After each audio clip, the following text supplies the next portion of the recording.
Hello, my name is Amy Bruderly, and I am the owner and operator at Shadowlux Soapery. Today I have something a little bit different for you. I have been doing royalty soaps reviews because I had permission from her to use her videos to do reviews. But today I decided to mix it up. I got a request for an I Dream in Soap video. The woman in the video is Lisa Cunningham. She's absolutely fantastic. She knows so much. She's been soaping for a long time. I've actually talked to her a few times because of we were in the Soap Challenge Club together. And yeah, she's just a lovely person. She's from England, so she has an amazing accent. She's very intelligent. She does her soapy math, which is just insane. So yeah, I am reviewing one of her designs where she uses soap frosting to pipe some flowers on the top. So I'm really excited because Lisa is a master soap maker. I mean, she wins competitions a lot. So it's really cool to watch what she's going to do.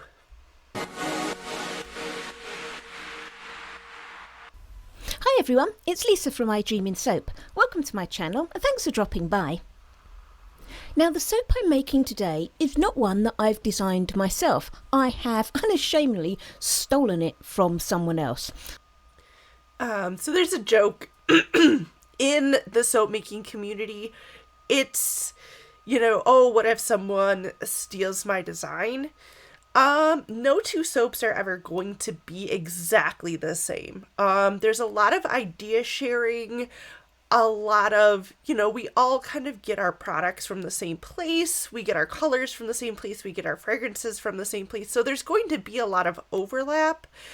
And even if I saw someone recreate one of my designs, I would not be upset about it. So we all kind of take it with a grain of salt as long as you're not using other soap makers, images to sell your soap, then we're probably okay with it.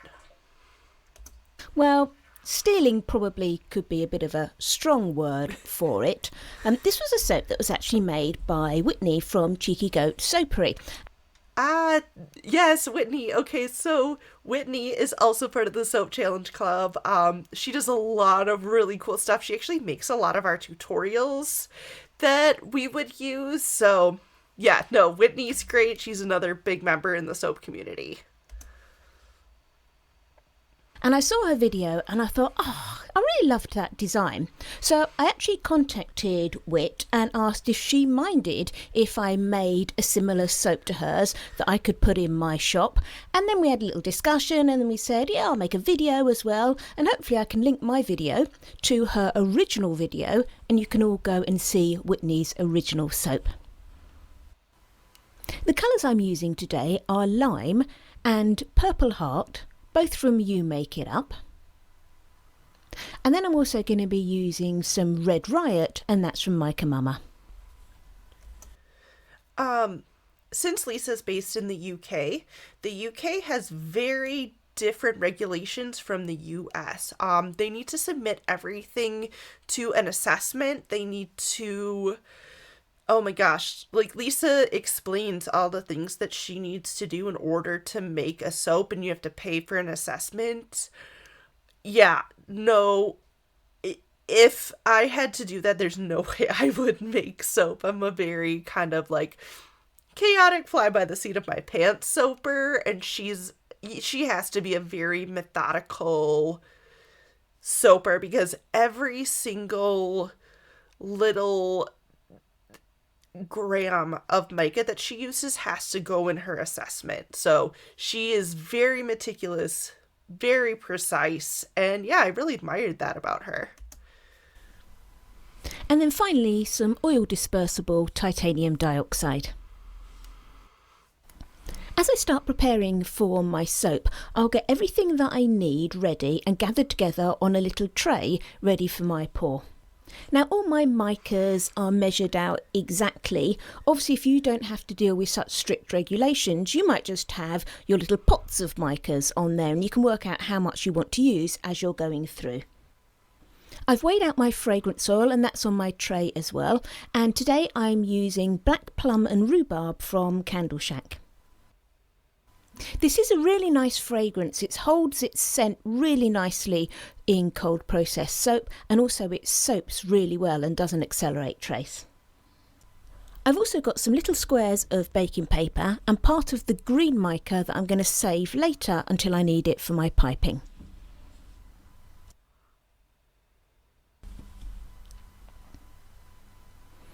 And then I'll pre-disperse all of my micas in some oil. Now, I use the oils from my batch recipe just because, again, that then fits in with my assessment. But you can use any lightweight oil or oils from your batch. It really doesn't matter. If you use extra oil, that'll just add to your super fat. Okay. She's right.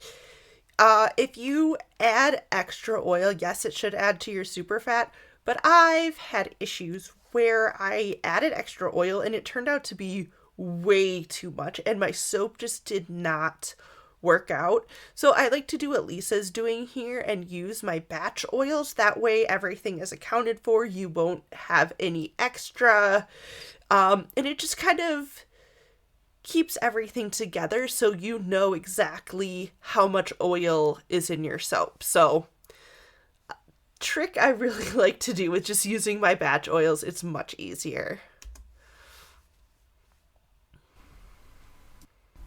And I always like to pre-disperse my micas because that means I can then just hand stir them into my batter once I've got to emulsion rather than having to blend them in, which for a technique that needs a nice thin trace, that's important to do as little blending as possible after you've reached emulsion.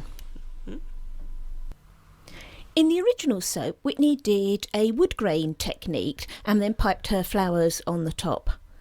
I'm not actually doing a wood grain in mind just because I don't have the colours available to me in an assessment to actually make a wood grain soap. But I am going to do a thin line soap. What's the difference between a wood grain and a thin line soap? Well, basically nothing really. I'm just not using wood coloured micas to make it look like wood. And also as I do my pour, I'm not going to wiggle my pot around to try and make sort of the knots and things appear in the soap. I'm just going to literally pour it so I get lots of nice thin straightish lines. So I've got my melted oils and I've added my lye solution. I always tend to soak between 80 and 90 degrees Fahrenheit. I don't tend to soap higher than that because that accelerates your trace, and I don't tend to soap lower either.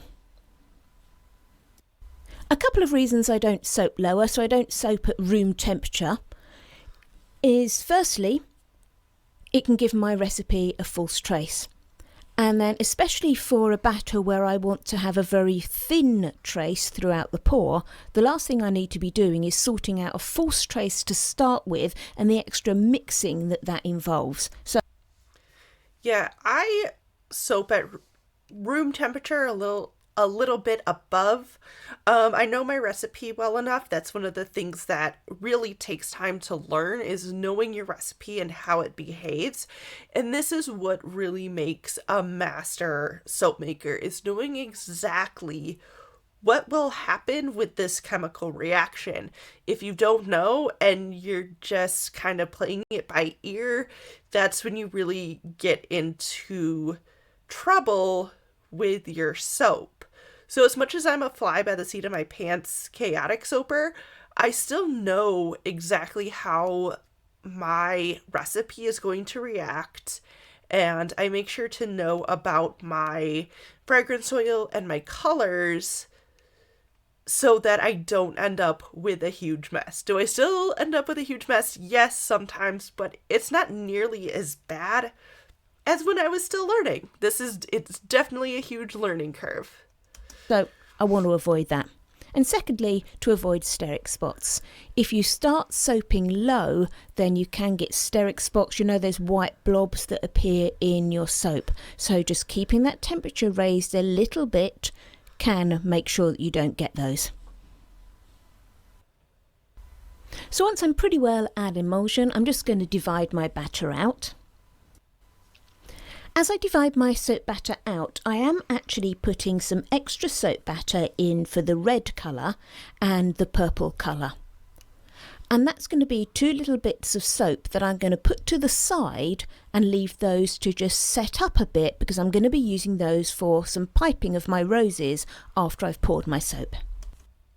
I absolutely love the way that piped soap looks, but oh my gosh, I am not good at it. I am not good at piping. It's just not in my skill set, and it's messy, and it takes a long time, and it's time consuming, and then my hands hurt. And usually by the time I get to that point, I really just want to be done.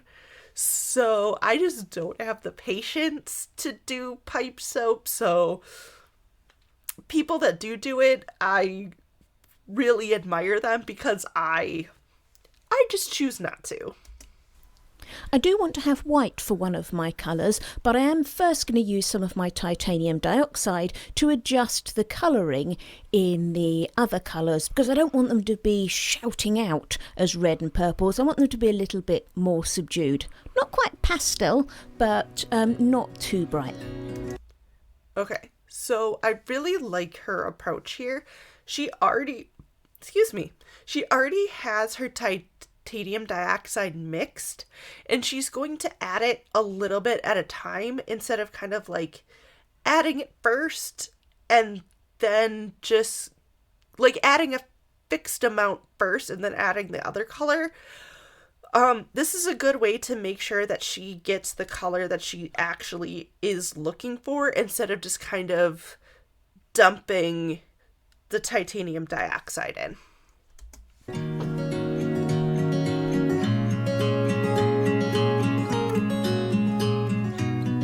And then adding in my pre-measured fragrance oil. Now I'm not going to bother to weigh each individual little bit and put it on the scales. Remember, I need to keep my trace really nice and thin. So I'm trying to get this done as quickly as possible. So as long as I get this pretty even, that's going to be fine. And then as soon as you've divided it out, remember you want to, as quickly as possible, give each little pot a stir and get that fragrance oil starting to mix in. Don't just leave your fragrance oil sitting there on top of a piece of soap batter. Often you see people doing that, and then they sort of say something like, "Oh, my fragrance oil has riced." Well, it hasn't. All it's done is you've left a concentrated blob of fragrance oil sitting on top of your soap batter, so obviously it's going to do something weird to that bit of soap batter. So give each one a little mix and then go back and mix them more thoroughly. Now, I'm not saying this is going to stop ricing, but what it is going to do is stop false ricing. I don't even know if that's a proper term or anything. But yeah, it stops you thinking you've had ricing when you haven't, because all you've done is you've just let your fragrance oil congeal with your soap a bit. Okay, I want to point out here that she color-coded her spatulas with the soap. I also do that, and I absolutely love it. That way it kind of helps you keep track of which spatula you used for what, because you'll get to the end and you'll want to scrape out your your soap containers, and you go, oh my gosh, which spatula? And then you have the wrong soap on the wrong container. So no, I love that she did that, because I do that too. Now, there are several ways that you can pour a thin lines design or a wood grain soap. I'm going to do it by pouring in little bits of soap batter into the jug all at the same time. Now, why you want to do little bits of the pour is because we want to have lots of these lines, all the colours of all the lines going all the way through the soap. If you were going to pour all of your pink in then all of your green in, and then all of your white, for example, all in just big dollops, you would end up with more of a sort of one pot wonder effect, where you have a block of colour and then the lines coming in between that and the next colour, and then another block and then the lines coming in. So it's a different effect. So because we want the colours all the way through the soap, we're having to pour in little bits into our jug. Now trace is important in this technique. This is why that I initially stopped mixing barely at emulsion, because I still had to muck around and do my colours, and I still want just a very light trace as I'm pouring into my jug here. As soon as you allow your trace to thicken up, then you're not going to get the lovely thin lines as you pour it into your soap mould. Okay, a note about the colors. Not my favorite color combination. I wish she would have left the red just a tiny bit brighter and maybe toned down the purple a little bit. I think that would have balanced the colors a little bit more. I mean, not my favorite color combination. This is not a color combination I would do, but you know, everyone has their own favorites. At least she didn't put the pink and the green next to each other, because they are opposite colors and they probably would not look good together. So, or maybe I would have made the pink a little bit more of a purple to kind of go with the purple. I don't know, but yeah, still looks nice. Now I'm not going to be completely emptying out these little pouring jugs. I've deliberately made a little bit of extra batter so I can make some samples as well.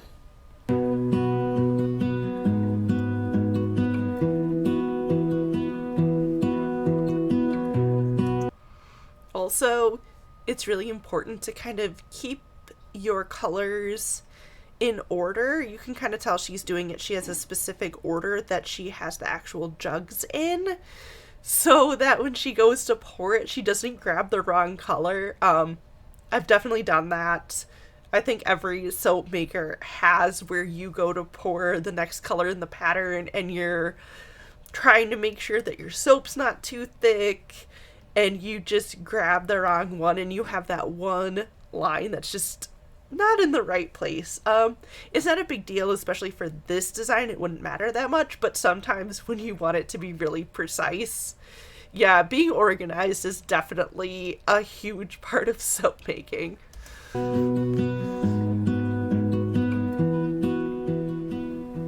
So as we finish our pour into our main jug, it does look super cool.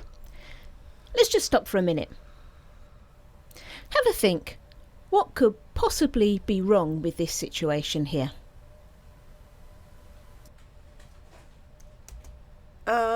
I'm gonna go with, I think that the jug is too full, and when she goes to pour it, it's gonna come out on the sides. Let's see what happens. Now I know at least one person's going to have got the answer to that. Poor old Whit from Cheeky Goat Soapery. I know in the past I have had a little poke at her and said, if you didn't fill your jugs up so much, you wouldn't spill your soap batter everywhere. Oh, when it comes back to bite you. Lisa, you really should know better. Come on, let's have a look at this mess then. Yep, I know exactly what's gonna happen. She's gonna go to pour, and the soap, it's so full, it's gonna kind of leak out of the sides, and it's gonna go all over. This happens to me so much. I get soap. I mean, it is everywhere. So, yep, even though she's an experienced soap maker, she's gonna make a mess, which is always kind of fun to see. Like, you know, she's not perfect. She makes mistakes too, so let's watch her make a mess. Okay, so here's me realising that there is no way I'm going to be able to tip this jug over with it on the work surface. So I'm having to pick the mould up and pour with the mould in my hand, and a lot of it down the side of my mould and straight onto the table. Anyway, the idea here is that you're moving your jug quite quickly along the sides of your mould. Ideally aiming inside your mould is always preferable. And as you wipe your jug along, you're going to be creating those thin lines throughout the soap. Now, if you wanted a wood grain, you would stop every now and again and just wiggle your jug a little bit to create the knots in the wood. At this point, I think I'm still unaware about the amount of soap I've poured on the outside of my soap mould.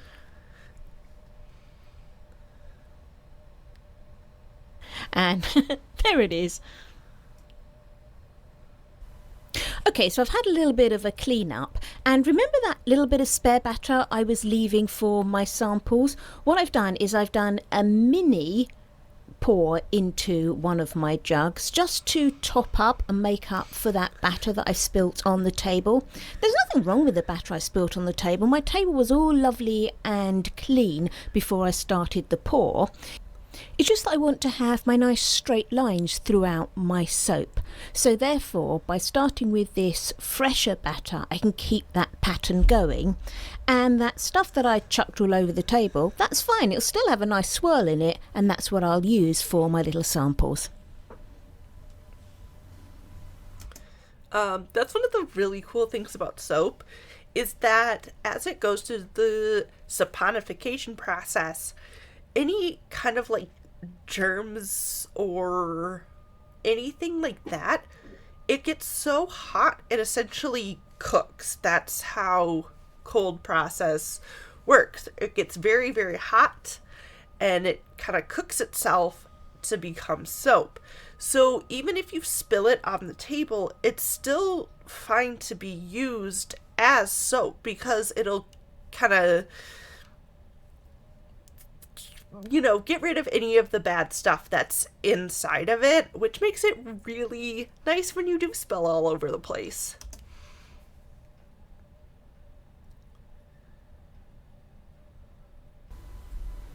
Then I'll just cover my soap. I tend to like to put a little bit of cling wrap between my lid and my mould just to get the best airtight seal as possible. So here I'm just using a bit of previously used cling wrap. I tend nowadays to not use rubbing alcohol at all. I just find keeping the air off of the soap, for me, works so much better. Now, that won't necessarily work for everyone. If you live in a humid environment, you're likely to have to battle soda ash more than I do.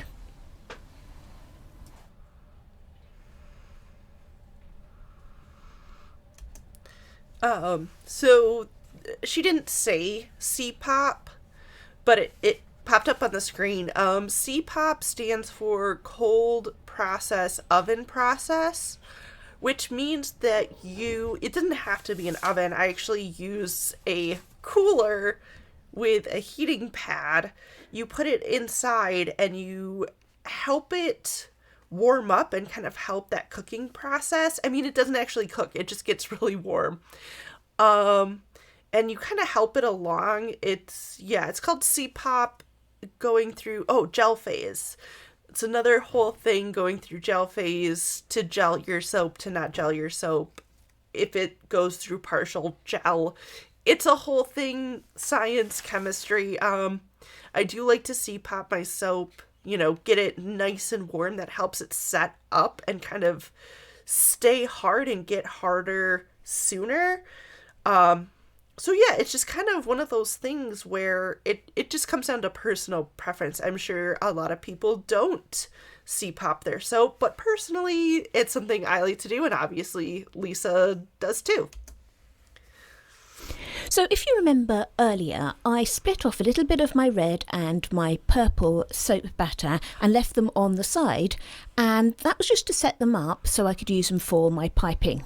Now I actually want to mix these together so I get a nice sort of magenta-y type colour for my rose. So I'm just going to mix them together and then fill my piping bag, and then we'll look at piping some roses.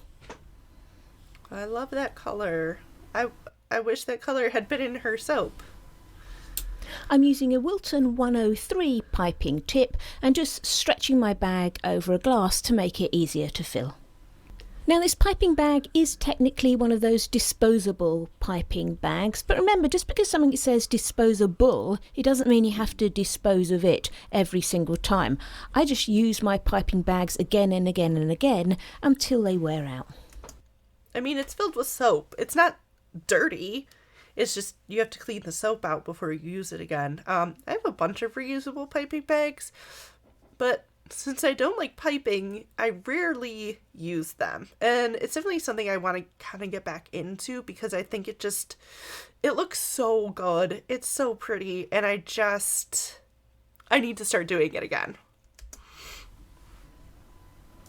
So let's look at making a little rosebud first of all. So take your icing pin and pop a little blob of soap batter in the middle.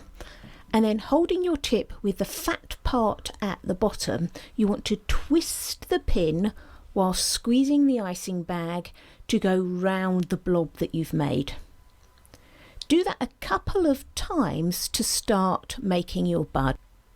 Then to finish off your bud, put your tip sort of more horizontal on the icing pin and then drag it over the piping that you've already done to create this closed bud effect.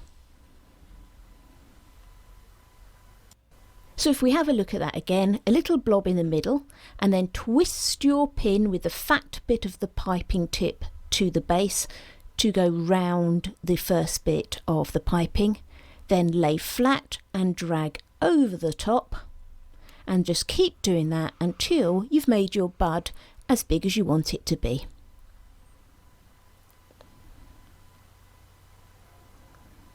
It's so pretty. I need to start doing it again. And then for our full rose flower, start in exactly the same way as if you're doing a bud, so a blob in the middle, and then go round the blob by twisting your pin a couple of times. Now the difference here is rather than dragging over the bud that you've made, you're going to allow the top of your piping tip to lean away from the centre. Now what I like to do with mine as well is give it a little wiggle as you're piping so that you get that sort of almost fluted wavy effect that you get with the roses. And again, just carry on until your rose is the size that you want. So good. Oh my gosh. You guys didn't know you were going to see a piping tutorial. Okay, so we'll just do one more to finish off. Again, a blob in the middle and start it off like your bud. And go round that blob a couple of times.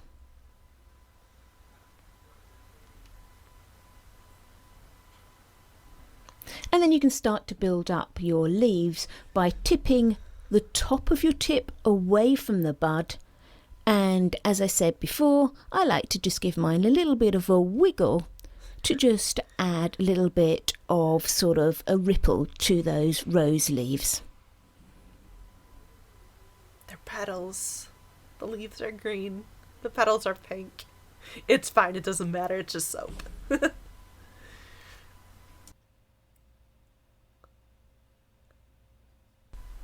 Okay, so on to the next day and our soap's ready to cut. Okay, so from what I can see here, I actually like the color combination more now that the soap is done. That's the thing about coloring soap, is that sometimes you start out with a color and you think it's going to be amazing and you make your soap and then it's a completely different color. It happens all the time. There's so many variables that go into it, you know, chemical reactions, heat, time, fragrance, the colors themselves, your recipe, that it's nearly impossible to predict exactly what your soap will look like once you're done making it. And that is actually part of the fun. I absolutely love cutting a soap and seeing what's on the inside because you just don't know. Yeah, the colors look so pretty after they kind of mellowed out in the saponification And then I've process. just filled up my piping bag with my green piping that I made a little while ago. And I've got a standard leaf tip, you know, the one that looks like a little beak in the end of this piping bag. Okay, so let's finish off the soaps then. So for the leaf tip, you want to hold it up so it looks like a beak. So basically the flat bit should be vertical and the little cutout bit, that should be vertical as well. That will give you the leaf shape. And as you put it on the soap, you want to squeeze and sort of push the tip down to the soap so that the piping sticks, and then just gradually lessen the pressure on the bag as you pull the leaf tip away. And then here are some final pictures of the soap. I hope you liked the soap and that you've enjoyed the video. If you have, it would be great if you gave me a thumbs. So I just wanted to point out that the green definitely looks different, you know, when it was wet, that now that it's cured. It's a little bit more mellow. It's not as yellow as it was. Definitely a lot more balanced, and yeah, I just love the colors that she chose, the way that she did it, and the layers and the lines. It's a really gorgeous soap. Yeah, she's definitely a master at what she does. So yeah, this is the end of my video. If you liked it and you learned something about soap making and this amazing technique that Lisa does, please subscribe and like and comment, and if there's something else you want to see, let me know. I also have a Patreon and a Discord and all the social media, so go follow me, find me, say hi. Oh yeah, I'll link the original video up here. I did cut out a little bit just because it got a little repetitive, which is fine. So if you want to see the whole thing, go click on the link to the original video. So that is all I have for you today. So I will see you in the next video. Bye.